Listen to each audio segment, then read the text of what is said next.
اللهم صل على سيدنا محمد الفاتح لما ولق الخاتم لما سبق الناصر الحق بالحق والهادي الى صراطك المستقيم وعلى اله أعوذ بالله من الشيطان الرجيم بسم الله الرحمن الرحيم وبه نستعين اللهم اغفر لنا وارحمنا ولوالدينا ولمشايخنا ولأساتذتنا ولمصنف هذا الكتاب اللهم صل على سيدنا محمد وعلى آل سيدنا ومولانا മുഹമ്മദ്. ഇബ്നു അത്താഇല്ലാഹി സിക്കന്ദരി തങ്ങളുടെ ഹിക്കമിൻ്റെ 18ാമത്തെ ഹിക്മത്താണ് ഇന്ന് പറയാൻ പോകുന്നത്. ഈ ഹിക്മത്തും ഇതിന് മുമ്പുള്ള ഹിക്മത്തൊക്കെ ഒരു യഥാർത്ഥ മുരീദിനോടാണ് ബഹുമാനപ്പെട്ട ഇബ്നു അത്താഇല്ലാഹി സിക്കന്ദരി തങ്ങൾ പറയുന്നത്. ഇഹാലത്തുകൽ അഅമാല അലാ വുജൂദിൽ ഫറാഗി മിൻ റുഊനാത്തിൻ നുഫൂസ്. ഇഹാലത്തുകൽ അഅമാല, നീ അമലുകളെ ആസ്പദമാക്കുക എന്നുള്ളത് അലാ വുജൂദിൽ ഫറാഗി, ഒഴിവ് സമയം ഉണ്ടാകുന്നതിൻ്റെ മേൽ നീ അമലുകളെ ആസ്പദമാക്കുക എന്നുള്ളത് മിൻ റുഊനാത്തിൻ നുഫൂസി, നിന്റെ നഫ്സുകളുടെ അവിവേകത്തിൽപ്പെട്ടതാണ്, ബുദ്ധിശൂന്യതയിൽപ്പെട്ടതാണ്. എന്താണ് ഈ പറയുന്നത്? അറിയോ? നമ്മൾ അമല് ചെയ്തുകൊണ്ടിരിക്കുന്ന സന്ദർഭം, ഇതിനേക്കാൾ നല്ല അവസരം എനിക്ക് വേറെ വരും, എനിക്ക് വളരെ കുറഞ്ഞ പ്രായമായിട്ടുള്ളൂ, ഒരു 50 വയസ്സൊക്കെ കഴിഞ്ഞിട്ട് എന്ത് ചെയ്താൽ മതി, ഞാൻ പൂർണ്ണമായി പള്ളിയുമായി മറ്റ് അമാലുകളുമായിട്ടൊക്കെ സഹകരിച്ചാൽ മതി എന്നുള്ളൊരു തോന്നലുണ്ടല്ലോ, അത് ഏറ്റവും വലിയ ബുദ്ധിശൂന്യതയിൽപ്പെട്ടതാണെന്ന്. കാരണം ഒരു മനുഷ്യനെ അല്ലാഹു സുബ്ഹാനഹു വ തആല സൃഷ്ടിക്കുമ്പോൾ അവൻ്റെ അവ്വലും ആഖിറും അല്ലാഹു തആല ആദ്യമേ തീരുമാനിച്ച് വെച്ചിട്ടുണ്ട്. അതിന് അങ്ങോട്ടോ ഇങ്ങോട്ടോ പോകൂല. അപ്പൊ നമുക്ക് ഇപ്പൊ ഉള്ള സമയമുണ്ടല്ലോ, അത് ഏറ്റവും അമൂല്യമായ സമയങ്ങളാണ്. അത് പരമാവധി സ്വാലിഹായ അമലുകളെ കൊണ്ട് ശുഗലാവുകയാണ് വേണ്ടത്, സ്വാലിഹായ അമലുകളെ കൊണ്ട് ജോലിയാവുകയാണ് വേണ്ടത്. ഇനി കുറച്ച് കഴിഞ്ഞോട്ടെ, ഇപ്പൊ ഞാൻ ഒരുപാട് തിരക്കുകളിലാണ്, ഇന്റെ 2 മക്കളൊക്കെ ഒന്ന് ഗൾഫ് പോയാൽ എനിക്ക് ഇഷ്ടംപോലെ സമയം ഫ്രീ ആയി കിട്ടും, ആ സമയത്ത് ഞാൻ എന്ത് ചെയ്തോളാം, അമലുകൾ ചെയ്തോളാ എന്ന് പറഞ്ഞ പറച്ചിലുണ്ടല്ലോ, അത് വലിയ ബുദ്ധിശൂന്യതയാണ്. ഒന്നും കൂടി അർത്ഥം വെക്കാണ്, ഇഹാലത്തുകൽ അഅമാല, നീ അമലുകൾ ആസ്പദമാക്കുക എന്നുള്ളത് അലാ വുജൂദിൽ ഫറാഗി, ഒഴിവ് സമയം ഉണ്ടാകുന്നതിൻ്റെ മേൽ നീ അമലുകളെ ആസ്പദമാക്കുക എന്നുള്ളത് മിൻ റുഊനാത്തിൻ നുഫൂസി, അതിന് നിന്റെ നഫ്സുകളുടെ ഏറ്റവും വലിയ ബുദ്ധിശൂന്യതയിൽപ്പെട്ടതാണ്, അവിവേകത്തിൽപ്പെട്ടതാണ്. കാരണം അല്ലാഹു സുബ്ഹാനഹു വ തആല പരിശുദ്ധമായ ഖുർആനിൽ പറഞ്ഞൊരായത്തുണ്ട്, വഅൻഫിഖൂ മിമ്മാ റസഖ്നാകും മിൻ ഖബ്ലി അൻ യഅതിയ അഹദകുമുൽ മൗത്ത്, നിങ്ങൾ ഓരോരുത്തർക്കും മരണം വരുന്നതിൻ്റെ മുമ്പ് അല്ലാഹു തആല നിങ്ങൾക്ക് നൽകിയതിൽ നിങ്ങൾ എന്ത് ചെയ്യണം, ചെലവഴിക്കണം. അത് സമ്പത്തിനെ കുറിച്ച് മാത്രമല്ല, നമ്മൾ ഈ ചെലവാക്ക എന്നൊക്കെ പറഞ്ഞാൽ അപ്പൊ നേരെ പൈസമ്മക്ക പോവുള്ളൂ. ബഹുമാനപ്പെട്ട അല്ലാമ ഇസ്മായിലുൽ ഹഖിൽ ബറൂസവി റളിയല്ലാഹു അൻഹു പറയുന്നുണ്ട്, നിനക്ക് അല്ലാഹു തആല നൽകിയതെന്ന് ചെലവഴിക്കുക എന്ന് പറഞ്ഞത് 3 കാര്യങ്ങളാണ്. 1 സമയം, 2 സമ്പത്ത്, 3 സന്താനങ്ങൾ. അല്ലാഹു തആല നമുക്ക് നൽകിയ ഏറ്റവും വലിയ നിഅമത്തുകൾ 3 അതിൽ 1 സമയം, 2 സമ്പത്തുകൾ, 3 സന്താനങ്ങൾ. ഈ 3 കാര്യങ്ങളും നിനക്ക് മരണം വരുന്നതിൻ്റെ മുമ്പ് നീ നല്ല രൂപത്തിൽ ചെലവഴിക്കണം. മക്കളെ നീ എന്ത് ചെയ്യണം, നല്ല രൂപത്തിൽ ചെലവഴിക്കണം എന്ന് പറഞ്ഞാൽ എന്താ, നമ്മൾ 5 വക്ത് കൃത്യമായി നിസ്കരിക്കുന്ന ആൾക്കാരേക്കാരൻ നമ്മുടെ മക്കൾ തോന്നിയത് കേട്ടാ അത് പറ്റൂല. അതുപോലെ തന്നെ സമയം എന്നുള്ളത് പഴയ കാലത്ത് നമ്മുടെ കാരണന്മാരൊക്കെ പറയാറുണ്ട്, ആന വലിച്ചാൽ പോരാത്തതാണ് സമയം. അത്രയും അമൂല്യമായ ഒന്നാണ് സമയം.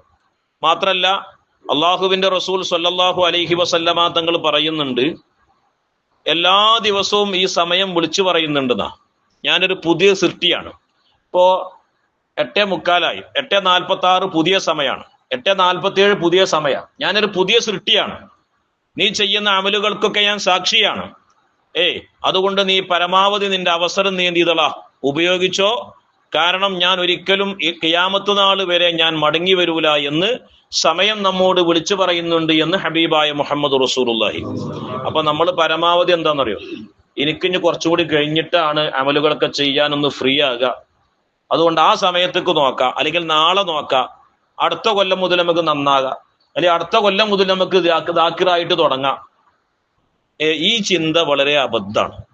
കാരണം ഏത് സമയത്താണ് നമ്മൾ മരിക്കുക എന്ന് ആർക്കും പറയാൻ കഴിയില്ല. പരിശുദ്ധ ഖുർആനിൽ വളരെ വ്യക്തമായി തന്നെ പറയുന്നു, ബി ഐ അർലിൻ തമൂത്ത്, നീ ഏത് സ്ഥലത്താണ് നീ മരിക്കുക എന്നുള്ളത് ഒരാൾക്കും പറയാൻ കഴിയില്ല. അല്ലേ? കേരളക്കാരനായ ബഹുമാനപ്പെട്ട ബാഫക്കി തങ്ങൾ മരണപ്പെട്ടത് എവിടെ? മക്കയിൽ വെച്ചിട്ടാണ്. കേരളക്കാരനായ ബാഫക്കി തങ്ങൾ മരണപ്പെട്ടത് മക്കയിൽ വെച്ചിട്ടാണ്. ഇഷ്ടംപോലെ എത്രയോ സ്വഹാബികള് നബി സല്ലല്ലാഹു അലൈഹി വസല്ലമ തങ്ങളെ മദീനയിൽ വഫാത്താകണമെന്ന് ആഗ്രഹിച്ച കൊതിച്ച ഒരുപാട് ആളുകൾ. അല്ലേ? ബഹുമാനപ്പെട്ട ആര്? സഅദ് ബിൻ അബി വഖാസ് റളിയല്ലാഹു അൻഹു, അദ്ദേഹത്തിന്റെ ഖബർ ചൈനയിലാണ്. മിസ്റിൽ പോയപ്പോൾ അബൂ ഉബാദ റളിയല്ലാഹു അൻഹു, അദ്ദേഹത്തിന്റെ ഖബർ മിസ്റിലാണ്. ഇങ്ങനെ പല സ്വഹാബികളുടെയും ഖബർ പല സ്ഥലങ്ങളിലാണ്. എവിടെയാണ് അവരെ മരണപ്പെടുക എന്നുള്ളത് അല്ലാഹു തആലാക്ക് മാത്രമേ അറിയുള്ളൂ. ഇപ്പൊ നമ്മളൊക്കെ തീരുമാനിച്ചിരിക്കുന്നത് നമ്മൾ ലക്ഷം വീട് കോളനിയിലുള്ള ഖബർസ്ഥാനിലാണ് നമ്മൾ മരണപ്പെടുക എന്നാണ്. ഒന്നും പറയാൻ പറ്റൂല. അല്ലാഹു തആല എവിടെ വെച്ചിട്ടാണ് നമ്മളെ മരിപ്പിക്കാന്ന് ഒന്നും പറയാൻ കഴിയില്ല. അപ്പൊ നമുക്കുള്ള ഈ സമയങ്ങളുണ്ടല്ലോ, അത് വളരെ വിലപ്പെട്ടതാണ്. അത് പരമാവധി നമ്മൾ എന്ത് ചെയ്യണം? ഉപയോഗിക്കണം. ബഹുമാനപ്പെട്ട ഇമാം ഗസ്സാലി തങ്ങളൊക്കെ പറയുന്നുണ്ട് റളിയല്ലാഹു അൻഹു, ഒരാൾ ഇന്ന് അമല് ചെയ്യേണ്ടത് നാളെ ഞാൻ മരിക്കും, നാളെ ഞാൻ എന്തായാലും മരിക്കും.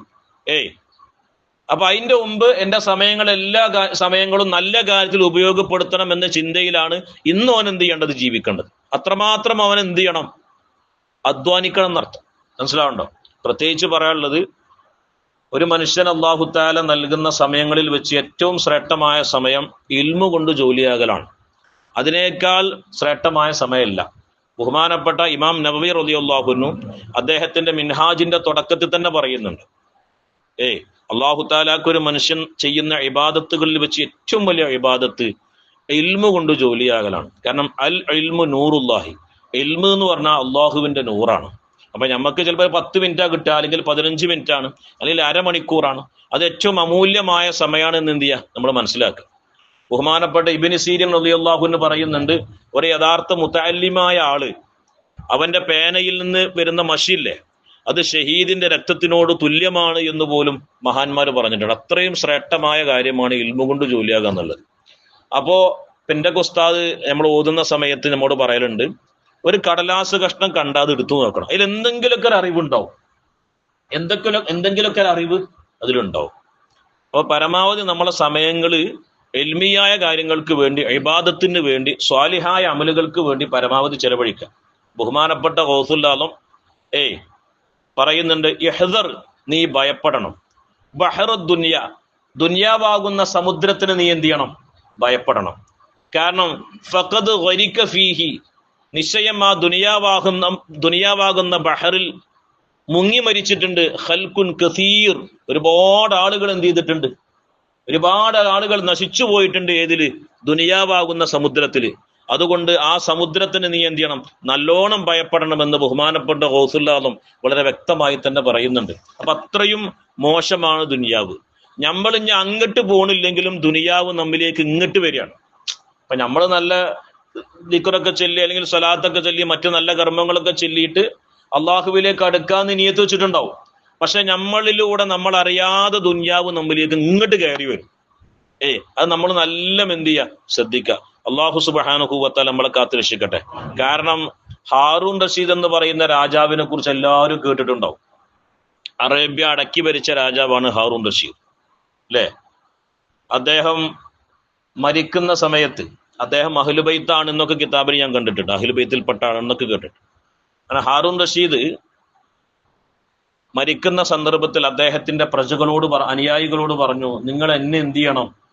ഒന്ന് മണ്ണിലേക്ക് നിങ്ങൾ എടുത്തു കടത്തണം. രാജാവാണ്, നിങ്ങൾ എൻ്റെ ജനാസ നിങ്ങൾ എന്ത് ചെയ്യണം? അല്ല, നിങ്ങൾ എന്നെ എന്ത് ചെയ്യണം? മണ്ണിലേക്കൊന്ന് എടുത്തു കടത്തണം. അദ്ദേഹം സുഖമില്ലാതെ കിടക്കണം.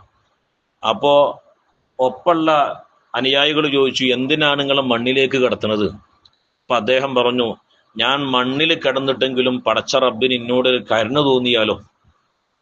കാരണം ജീവിതകാലം മുഴുവൻ രാജാവായി ജീവിച്ച ആളാണ്, ഒരുപാട് ഖത്തകൾ വരാൻ സാധ്യതയുണ്ട്. അപ്പൊ ഞാൻ മണ്ണിൽ കിടന്നിട്ടെങ്കിലും പടച്ച റബ്ബിന് എന്നോടൊരു കൃപ തോന്നിയാലോ, ഒരു റഹ്മത്ത് തോന്നിയാലോ എന്ന് പറഞ്ഞ് അദ്ദേഹത്തെ മണ്ണിലേക്ക് കിടത്തിയെന്നാ. മനസ്സിലാവുണ്ടോ?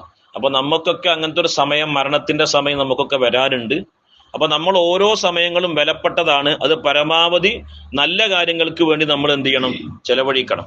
അതുപോലെ തന്നെ ബഹുമാനപ്പെട്ട ഗൗസുല്ലാദം പറയുന്നുണ്ട്, അമലുക ബിൽ ഹിക്മത്തി, തന്ത്രത്തോടുകൂടെ നീ ചെയ്യുന്ന അമലുകളൊക്കെ അത് യൂസുലുക ഇലാ ഖുദ്റത്തില്ലാഹി, അതൊക്കെ നിന്നെ എന്ത് ചെയ്യും? അള്ളാഹുവിലേക്ക് എത്തിക്കുന്ന കാര്യങ്ങളാണ്.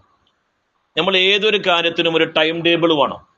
ഇപ്പൊ നമ്മൾ സ്കൂളിലേക്ക് പോകുന്ന സമയത്ത് കുട്ടികൾ കണ്ടിട്ടില്ലേ, ഫസ്റ്റ് പീരീഡ് ഇന്ന പീരീഡാണ്, സെക്കൻഡ് പീരീഡ് ഇന്നതാണ്. അപ്പൊ ആദ്യം ഒരു പുസ്തകം വെക്കും, പിന്നെ രണ്ടാമത് ഒരു പുസ്തകം, അങ്ങനെ കറക്റ്റായി നല്ല ഷെഡ്യൂളിലാണ് ഓരോ കാര്യങ്ങളൊക്കെ പോവുക.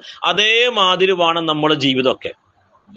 സ്വലാത്ത് ഇന്നെത്ര തവണ എനിക്ക് ഇന്ന് ചെല്ലണം, ദിക്ർ ഞാൻ എത്ര തവണ ചെല്ലിയേ പറ്റുള്ളൂ. നിങ്ങൾ കണ്ടിട്ടില്ലേ, നമ്മള് ഈ ലാ ഇലാഹ ഇല്ലല്ലാ എന്നുള്ളത് കാണാപ്പാഠം പഠിച്ചിട്ട് കാര്യമില്ല. ലാ ഇലാഹ ഇല്ലല്ലാ എന്നുള്ളത് ഇപ്പൊ ഇവിടെ ഇരിക്കുന്ന എല്ലാവർക്കും ലാ ഇലാഹ ഇല്ലല്ലാ എന്ന് ചെല്ലാൻ എല്ലാവർക്കും അറിയും. അത് കാണാപ്പാഠം പഠിച്ചിട്ട് കാര്യമില്ല. അത് നമ്മളെ ഹൃദയത്തിലുണ്ടെങ്കിലാണ് അത് നാവ് കൊണ്ട് ചെല്ലാൻ പറ്റുള്ളൂ. കാരണം ഈ കൽബിന്റെ അവിടുന്ന് നാവിലേക്ക് ഒരു കേബിൾ കണക്ഷൻ ഉണ്ട്. കൽബിൽ അല്ല ഉണ്ടെങ്കിലേ നാവ് കൊണ്ട് ലാ ഇലാഹ ഇല്ലല്ലാ എന്ന് പറയുന്ന കലിമ എന്ത് ചെയ്യുള്ളൂ? ചെല്ലാൻ കഴിയുള്ളൂ. അത് നമ്മൾ എപ്പോഴും ഇങ്ങനെ ലാ ഇലാഹ ഇല്ലല്ലാ കാണാപ്പാഠം പഠിച്ചിട്ടൊന്നും കാര്യമില്ല.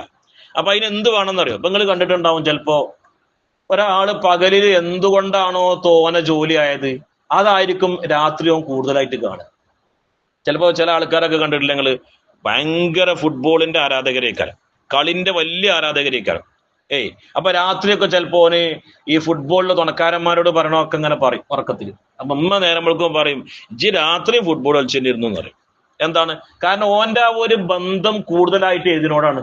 ആ ഫുട്ബോളുമായിട്ടാണ്. അപ്പൊ രാത്രി ഉറക്കത്തിൽ പോലും അവൻ അറിയാതെ അവന്റെ നാവുന്ന വാക്ക് വന്നുകൊണ്ടിരിക്കുകയാണ്. ഇതേപോലെ ആയിരിക്കണം നമ്മൾ എന്ത്? ലാ ഇലാഹ ഇല്ലല്ലാ ഏത് സമയത്ത് വന്നാലും ആ ലാ ഇലാഹ ഇല്ലല്ലാ മൊഴിയാൻ പറ്റുന്ന രൂപത്തിലായിരിക്കണം എന്ത് ചെയ്യേണ്ടത്? നമ്മൾ ഉണ്ടാവേണ്ടത്. ആ ഒരു രൂപത്തിലേക്ക് നമ്മൾ എത്തണം. മനസ്സിലാവണ്ട? അപ്പൊ പ്രത്യേകിച്ച് പറയാനുള്ളത്, വെറുതെ നമ്മളെ സമയങ്ങൾ വെറുതെ കളയരുത്. ഓരോ ഏരിയയിലും പ്രത്യേക സ്ഥലങ്ങൾ ഉണ്ടാവും ആൾക്കാർക്ക് ഇരിക്കാനൊക്കെ, തമാശകൾ പറയാൻ ഇരിക്കാനൊക്കെ. പ്രത്യേകിച്ച് വൈകുന്നേരങ്ങൾ സമയങ്ങളിൽ, ഉച്ച സമയങ്ങളിൽ, രാവിലെ സമയങ്ങളൊക്കെ 10 15 ആൾക്കാരൊക്കെ കൂട്ടായിരുന്നിട്ട് ഒരുപാട് സ്വറകളും തമാശകളൊക്കെ പറഞ്ഞ് ചിരിക്കുന്നത് നമ്മൾ കണ്ടിട്ടുണ്ട്. നമ്മൾ പ്രത്യേകിച്ച് നമ്മളതിനൊക്കെ ഒഴിവാക്കുക. നമുക്ക് സമയങ്ങളൊന്നുമില്ല. ഉള്ള സമയങ്ങൾ വളരെ വിലപ്പെട്ടതാണ്. നമ്മുടെ ശരീരത്തിന്റെ ഓരോ രോമങ്ങളും നരച്ചു പോയിട്ടുണ്ട്. അതുകൊണ്ട് പരമാവധി നമ്മുടെ സമയങ്ങൾ എന്ത് ചെയ്യുക? അല്ലാഹു തആല പൊരുത്തപ്പെട്ട അമലുകൾ ചെയ്യാൻ വേണ്ടി നമ്മൾ എന്ത് ചെയ്യുക? ഉപയോഗപ്പെടുത്തുക. നാളേക്ക് വെക്കുക എന്നുള്ളത് അത് ബുദ്ധിശൂന്യതയുടെ അടയാളമാണ്. അതാണ് ബഹുമാനപ്പെട്ട ഇബ്നു അത്താഇല്ലാഹി സിക്കന്ദരി തങ്ങൾ പറയുന്നത്, ഇഹാലത്തുക്കൽ അമാല, നീ അമലുകളെ ആസ്പദമാക്കുക എന്നുള്ളത് അലാ വുജൂദിൽ ഫറാഗി, ഒഴിവ് സമയം ഉണ്ടാകുന്നതിന്റെ മേൽ. എന്ന് പറഞ്ഞാൽ ഇനി നാളെ എനിക്ക് ഒരുപാട് സമയം ഉണ്ടാവും, അപ്പൊ ചെയ്യാന്ന് പറഞ്ഞിട്ട് അത് മാറ്റിവെക്കുക എന്നുള്ളത് മിൻ റുഊനാത്തിൻ നുഫൂസി, അത് നഫ്സിന്റെ അവിവേകത്തിൽപ്പെട്ടതാണ്. അതുകൊണ്ട് പ്രത്യേകം നമ്മളെ സമയങ്ങൾ പരമാവധി നല്ല കാര്യങ്ങൾക്ക് വേണ്ടി ചെലവഴിക്കുക. ഇനി ആരും എന്ത് ചെയ്യുക? ഇപ്പൊ നമ്മള് ദിക്ർ ചെല്ലാൻ പറ്റാത്ത സമയമാണ്, എന്നാൽ തന്നെ മനസ്സിൽ അള്ളാഹ് എന്ന് കൊണ്ടുവരുന്നത് കൊണ്ട് എന്താ കുഴപ്പം? അല്ലേ? ഖൽബിയായ ദിക്ർ 2 ഉണ്ടല്ലോ. ഖൽബിയായ ദിക്ർ 2 ഉണ്ട്. ശ്വാസം കൊണ്ടും നമുക്ക് ദിക്ർ ചെല്ലാം, ഖൽബിൽ നമുക്ക് അള്ളാഹിനെ കൊണ്ടുവരാം. പിന്നെ നമ്മൾ അധ്വാനിക്കാൻ പോകുമ്പോൾ നല്ല നിയ്യത്ത് വെക്കുക, എൻ്റെ ഭാര്യയും മക്കളെയും നോക്കാനാന്നുള്ള നിയ്യത്ത് വെക്കുക. ഏതൊരു കാര്യത്തിനും നല്ല നിയ്യത്ത് ഉണ്ടെങ്കിലൊക്കെ നമ്മൾ അക്കൗണ്ടിലേക്ക് ഇങ്ങനെ അറിയാതെ ഹസനാത്തുകൾ ഇങ്ങനെ കയറിക്കൊണ്ടേയിരിക്കും. അപ്പൊ നമ്മൾ ഒരു സമയം എന്താവൂല? വെറുതെ പോകൂല. അല്ലാഹു സുബ്ഹാനഹു വ തആല നമുക്ക് തന്ന അവസരങ്ങൾ പരമാവധി ഉപയോഗപ്പെടുത്താനുള്ള സൗഭാഗ്യം അല്ലാഹു നമുക്ക് നൽകട്ടെ. റബ്ബനാ തഖബ്ബൽ മിന്നാ ഇന്നക അൻതസ് സമീഉൽ അലീം വതുബ് അലൈനാ ഇന്നക അൻതത് തവ്വാബുർ റഹീം. അസ്സലാമു അലൈക്കും വറഹ്മത്തുള്ളാഹി വബറകാതുഹു.